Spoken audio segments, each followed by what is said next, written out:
O candidato à presidência da República pelo Partido Novo, Felipe Dávila, está conversando conosco aqui no RB, em nosso RB Brasil, especial, a Rede Brasil, pela Rede Brasil de televisão.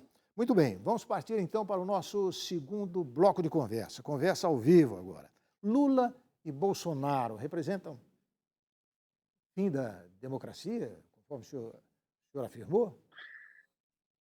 Olha, mano, é verdade, mas vamos esquecer Lula e Bolsonaro por um minuto e entender a gênese do populismo. O que é o populismo? O populismo tem como objetivo minar a credibilidade das instituições democráticas, enfraquecê-las, portanto, ataque, por exemplo, à imprensa livre, ao judiciário, ao Congresso Nacional. E esse ataque, a função é enfraquecer as instituições para dizer que o líder populista é o único representante da vontade popular, como se todos os outros poderes fossem ilegítimos. Então, essa trajetória de minar a democracia, enfraquecer as instituições, polarizar e mostrar que ele, a figura personalista, é a única que representa a vontade popular, é, na verdade, querer destruir a democracia. E é isso que o populismo está fazendo, não só no mundo, mas também agora no Brasil. O objetivo final dos dois populistas é uma democracia debilitada para que eles possam exercer o poder plenamente sem o que nós chamamos do peso e contrapeso das instituições. Portanto, a democracia no Brasil está em risco. Aliás, eu afirmo que a democracia está em risco como nunca esteve desde a redemocratização em 1985. E, irmão, os nossos filhos e netos vão nos cobrar, como cobraram da geração dos nossos pais, onde eles estavam em 1964, em que lado eles estavam, se eles estavam lutando pela democracia ou pelo autoritarismo. E essa é a pergunta que os nossos filhos e netos farão para nós daqui a 10, 20 anos, e para saber onde é que você estava em 2022, na trincheira da luta pela democracia contra o populismo ou apoiando populistas e entrando nesse auto-engano que eles são capazes de fortalecer a democracia. Candidato, a gente percebe, não é, esse risco que o senhor cita aí, eu não vou dizer qual dos lados, mas por um dos lados. Não é? A gente percebe com mais facilidade esse risco que coloca a nossa democracia em xeque. Já vista esses últimos acontecimentos, com o caso desse deputado aí, enfim, querendo invadir o Supremo Tribunal Federal, querendo a volta do AI-5 e o comportamento do próprio presidente da República no sentido de anistiá-lo, deixar as coisas como estão, né? Transformando esse deputado aí, quem sabe até para algumas pessoas, né, com um grande herói. A gente percebe com mais facilidade, eu volto a repetir, então, eu repito, o risco da democracia vindo desse lado, mas e do outro? Onde é que o senhor percebe o perigo? Eu digo que a questão do Lula e Bolsonaro é só uma questão de intensidade. O Lula está tentando minar a democracia mais rapidamente do que desculpa, o Bolsonaro está tentando minar a democracia mais rapidamente que o Lula. Isso é um fato. Todo esse cenário que o presidente está criando de confronto com o judiciário é para amanhã, se ele perder a eleição, para tentar deslegitimar a eleição. Esse é o objetivo, é claro, é nítido que é esse o plano. Mas o governo Lula é igual.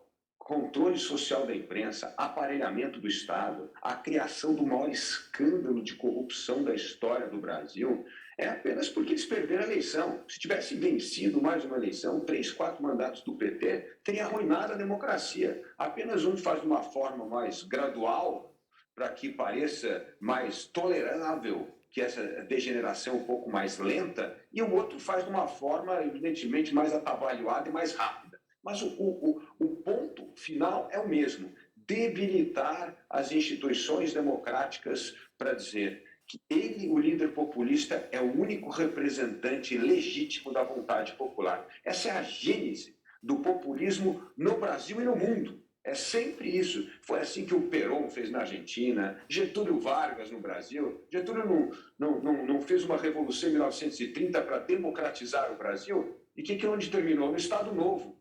Então, é a gênese do populismo. É exatamente o que está acontecendo hoje na Hungria, na Polônia, Portanto, isso é a gênese do populismo. Por isso que eu não quero personalizar só no Lula e Bolsonaro. O populismo no mundo é assim. O senhor acha que os militares, vamos falar das Forças Armadas, os militares devem participar desse processo de votação que começa a ser, de certa forma, visto com certo negativismo, sujeito a críticas variadas, e o apelo aos militares para servir assim de órgão fiscalizador? O que o senhor acha disso? Olha, mano, eu vejo as Forças Armadas, não os generais que estão no governo, mas as Forças Armadas, os comandantes das Forças Armadas, hoje como grandes legalistas que respeitam o Estado de Direito e a democracia. Aliás, eles estão servindo, e como serviram no 7 de setembro do ano passado, justamente como esse contrapeso a esse espírito golpista do presidente da República. Portanto, eu vejo as Forças Armadas cumprindo, sim, o seu papel constitucional de defensores do Estado democrático de direito e da ordem legal e da democracia. Não vejo hoje os militares, o alto comando militar, tanto da Marinha, da Aeronáutica como do Exército, entrando em nenhuma aventura golpista. Por isso que eu disse que o golpe, entre aspas, do populismo é diferente. É a lenta degeneração das instituições políticas. Como eu disse, a única diferença é o ritmo. Bolsonaro quer acelerar mais e Lula vai fazer de uma forma mais gradual e palatável. Mas, no fundo, é o mesmo objetivo: debilitar as instituições democráticas. Pelo visto, o senhor confia nos militares, confia nas Forças Armadas, confia nos seus generais, nos seus comandantes. Mas até hoje, na América Latina, golpes de Estado sempre tiveram a participação da força do canhão, da força militar. Então, o senhor enxerga um outro caminho para o Brasil. O senhor tem medo do golpe?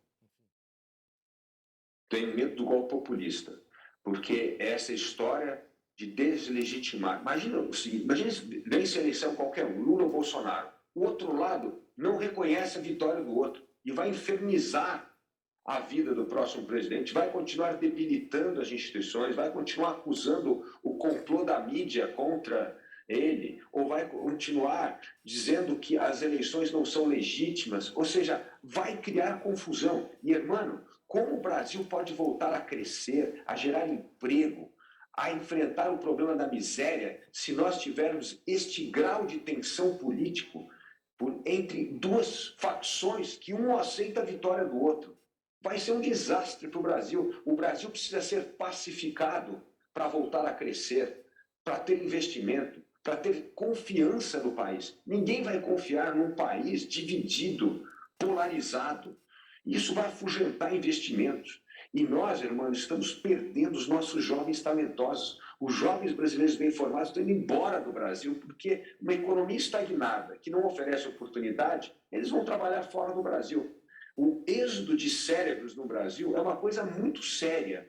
E vale a pena até fazer uma matéria mais aprofundada sobre esse assunto, porque realmente a perda de capital humano é outro tiro no pé que o populismo está dando da retomada do crescimento econômico do Brasil. Porque nada melhor para fazer uma economia crescer do que bom capital humano. Portanto, nós estamos perdendo a melhor parte do capital humano para o mundo por causa da instabilidade política, econômica e social no país. O senhor vê uma instabilidade na justiça também? Como é que o senhor enxergou o comportamento do Supremo Tribunal Federal em condenar esse deputado Daniel Silveira e depois a atitude do próprio presidente da República anistiando o deputado? Como é que o senhor viu? Pois é. É isso que eu disse. O Supremo está cumprindo a sua parte nessa história. Por quê? Porque houve sim um ataque deste deputado ao Estado democrático.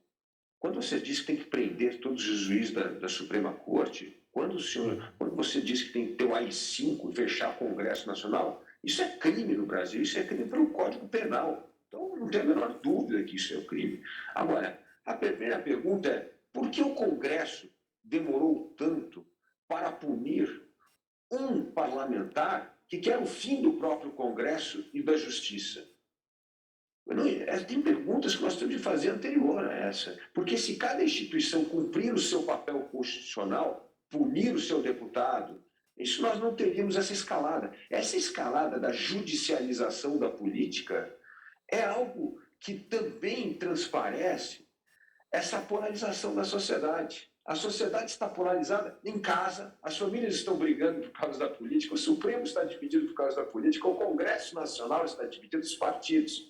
Portanto, se cada um cumprisse o seu papel, nós não teríamos essa escalada. E o presidente Bolsonaro, evidentemente, não está nem um pouco preocupado com a liberdade de expressão. O que ele está preocupado é criar encrenca com o Supremo para mostrar já que este Supremo é ilegítimo, ou seja, esse Supremo não respeita as regras constitucionais, quase como se o Supremo não vai respeitar as regras eleitorais caso ele venha perder a eleição. Preparando o terreno para deslegitimar o resultado das urnas. Este é o grande problema e nós temos de focar, esse é o principal problema, irmão. Nós temos de... Por isso que eu, de novo, reconheço e aplaudo a atitude peremptória do presidente da Câmara e do Senado, dizendo sim que as eleições no Brasil são confiáveis e que é um absurdo o presidente da República levantar suspeitas da lisura do processo eleitoral no Brasil. Nós estamos conversando aqui ao vivo na Rede Brasil de televisão com o candidato à presidência da República, Luiz Felipe Dávila, do Partido Novo. Nós vamos voltar daqui a pouquinho no próximo segmento, falando sobre essa questão aí de liberdade de expressão. Vamos ver realmente até onde vai a liberdade de expressão. Nós voltamos já. Fique com a gente.